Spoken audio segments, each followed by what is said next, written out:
Guys, Steve and Tyler here. We're going to do a quick video on through the lock forcible entry. Not nearly enough time to teach a person how to do through the lock forcible entry in just 5 minutes, but what we can cover is what should be in your bag or in your rig to achieve through the lock forcible entry. Now we're going to do through the lock to try to get into a structure that is locked without doing damage to it, or with doing the least amount of damage possible. This is especially useful for automatic alarms, medical aids, things where the person can't get to the door to help us out, or a smells and bells calls, maybe where we don't see anything from the outside. We would like to avoid doing damage to the property. Commercial calls where the Knox box keys are incorrect, that type of a thing. So in through the lock forcible entry, the first kind of step is to actually bypass the lock altogether. So rather than truly going through the lock, we'll just try to bypass it. Here we have a normal key and knob doorknob with a slam latch, just like you have on your front door probably.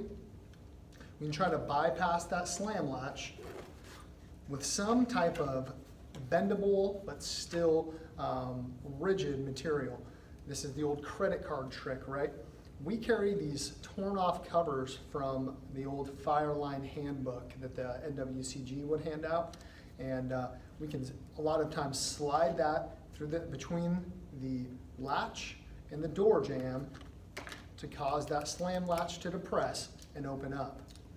Another option is a shove knife. So we have a shove knife here. Put that in between the jamb and the lock, the jamb and the slam latch to try to gain entry.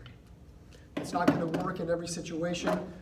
Sometimes due to the loitering pin, we can't really get into that right now, but that is definitely something we need to have in the through the lock kit, is something to bypass the lock and depress that slam latch so that we can get inside. Next, we'll actually talk about true through the lock. And in order to go through the lock, we're going to have to access it. We always have something like a doorknob or a deadbolt in the way of the actual lock mechanism. So we need to remove that. There's a few different ways to do that. It's lock dependent. On this particular quick set lock, I'll come up here and give you a close up. This quick set lock, I can use a couple of small 1/8" screwdrivers and place one on each side.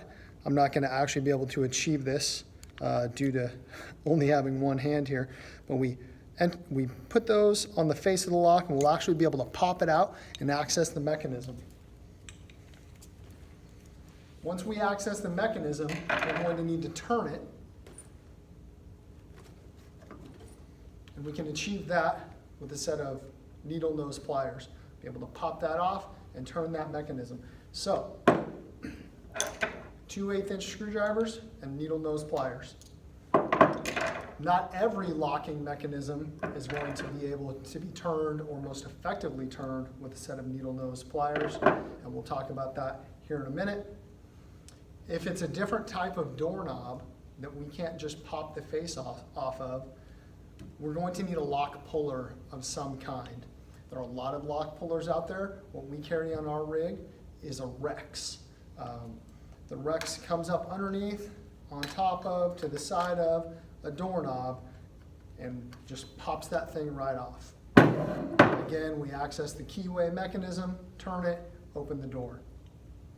That can be achieved with any different type of door handle, including levers, where we just slide that thing off and access the keyway. There are other lock pullers out there. A lot of folks carry this K tool. The K tool is a great tool for accessing the keyway on certain types of locks. Obviously, it's not going to slide over a doorknob or a residential deadbolt. I know this is not the best representation of a residential deadbolt. This is actually one that came off of my house. It's got this larger trim piece here, but even then, my K tool just simply won't get a good bite on it. what a K-tool is great for is storefronts on aluminum style doors. Glass in the door with an aluminum frame. We slide it over this Adams Wright style lock, this mortise lock. Give it a couple taps to get a good bite. Place the ads or Rex inside there and pry it free. Now the K-tool is great for that, but it's not at all versatile. That's really its only application, whereas the Rex tool is capable of also pulling this mortise lock, deadbolt. It would actually come behind the trim piece for this particular deadbolt, or key and knob locks. So it's a much more versatile lock pulling tool. There are versions of the Rex called an ads Rex, where it's just basically pocket sized. Place the ads of the Halligan in that Rex, and now it's your lock pulling tool. So whatever tool you choose, you just need to know you need a versatile lock pulling tool in your through the lock kit. Some other ways that we can pull mortise locks include spinning it off. You can do that with a set of vice grips or channel locks like these. As we mentioned, once we pop that keyway or the key out and we access the keyway, we're going to need to manipulate that lock. We can do that with the included locks, or the included keys that come in the Rex. You can see a hex key here and a two-sided key here, and they're stored in the handle of the Rex tool. This modified channel lock actually has it built right into the handle. These have been heated up and bent and ground down to act as their own key tool.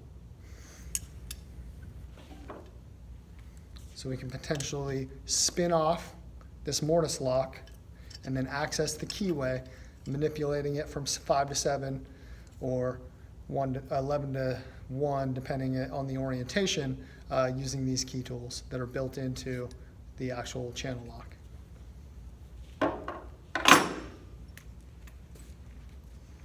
Those are the bare minimum tools for a through the lock kit. We have some other things. We have some larger screwdrivers that we can use to access different types of these locks.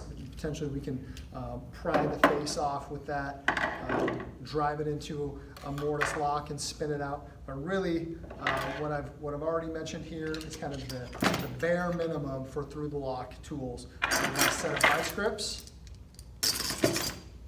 modified channel locks, needle nose pliers, 2 1/8" screwdrivers, some hard plastic, again that can be cut off of a label of a Dawn dish bottle. It can be torn off of an IRPG or a Fireline handbook. A shove knife, and a lock puller, and preferably something to carry it in.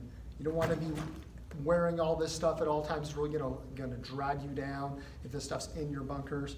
So carry it in a little purse, as we lovingly refer to it, and be prepared for through the lock forcible entry at all times.